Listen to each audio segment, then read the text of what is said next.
life has been in existence since 3.5 billion years. Since then, life has been existing. And this is because organisms reproduce.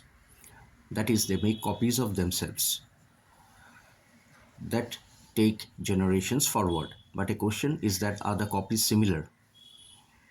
Well, to understand this, we need to know that all life forms contain a special thing called DNA. And this DNA contains all the necessary information about our color, our eye color, our height, our structure, etc.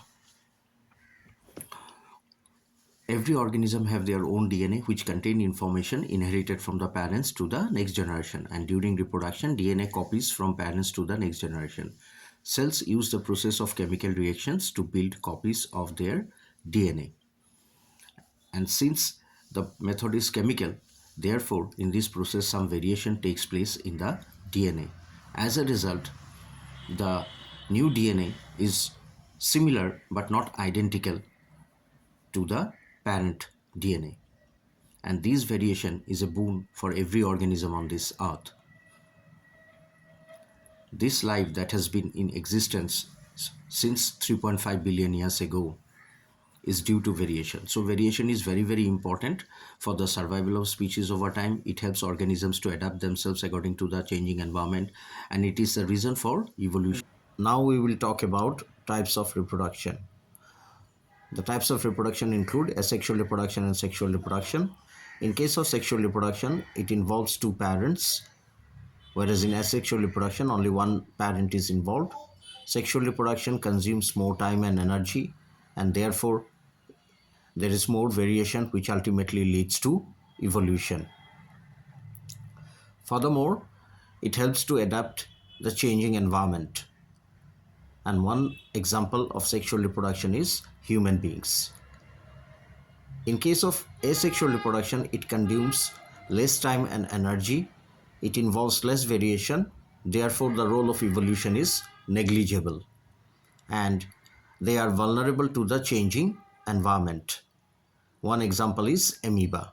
Now we will talk about types of asexual reproduction. And fission is basically of two types. Binary fission, it is the division of one cell into two, and the second type is multiple fission, in which one cell divides repeatedly simultaneously to produce many daughter cells.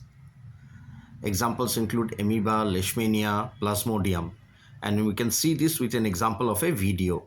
You can see that an organism simply divides into two and two daughter cells are produced, as in bacteria and protozoa.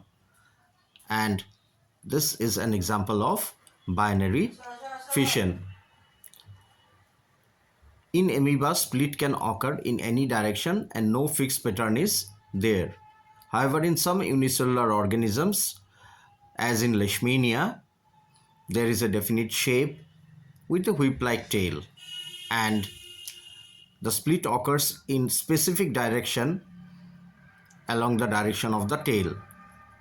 In some other organisms like Plasmodium, which is the malarial parasite, the single cell divides simultaneously into multiple daughters. Next is fragmentation. And in Spirogyra, which is an algae, it is a multicellular organism with simple body organization. And in case of Spirogyra, what happens is that in this method of reproduction, first it breaks into fragments and each fragment grows into a new organism. Next is regeneration. Certain multicellular animals have an ability to reproduce from their cut body parts, and it occurs in Planaria and Hydra. In these organisms, if these organisms are cut into pieces, each piece can grow into a complete individual. That is what is regeneration. As for example, budding in Hydra. Hydra can reproduce by another asexual method of budding. Hydras have regenerative cells in their bodies. They use these cells to produce small buds on their bodies. These buds grow in size and become big. They get separated from the parent organism and grows into an individual. Spore formation is the next type of asexual reproduction. Spore formation in fungi. We can see that in case of fungi like Rhizopus, which is also known as the bread mold, there is a sporangium. It's a blob-like structure on top of a filament which is called the hyphae. Rhizopas, the common bread mold, reproduces through a process called sporangiosspore formation. You can see in the video that a rhizopus develops a sporangia, which is a blob-like structure on top of a filamentous structure called the hyphae, and these sporangia, under appropriate condition, they burst open, releasing the spores, and when these spores fall on the ground, a new rhizopus develops from these spores. Clear? Next we come to vegetative propagation. As you all know that vegetative propagation is a method of propagation that takes place in plants, and in this method plants grow from non-reproductive parts. It is the process of formation of new plants from the detached vegetative parts such as roots, stems and leaves. And there are two types of vegetative propagation, that is natural method and artificial method. Natural method includes by roots, wherein sweet potato can grow, by stem wherein potato can grow, and by leaves wherein bryophyllum can grow. Artificial methods of vegetative propagation are also there, and one method is cutting, which can be done in case of rose, where if you cut a piece of branch from the rose plant and if you plant it, then it will ultimately grow into a new rose plant. Another method is grafting, in which what happens is that we cut two plants. One is called the cycon, another is called the stalk, and the cycon is attached to the stalk and it is wrapped and waxed, and ultimately the union leads to the growth of a new plant. Clear? Another method of artificial vegetative propagation is layering, that is done in case of jasmine. You might have seen that jasmine tree, the branches, they slope into the ground, and if when they slope into the ground, that can be put inside the soil, and from there new roots will develop, and then we can detach the original plant. Plant raised by vegetative propagation grows faster than those produced from the seeds. This is one of the biggest advantage of vegetative propagation.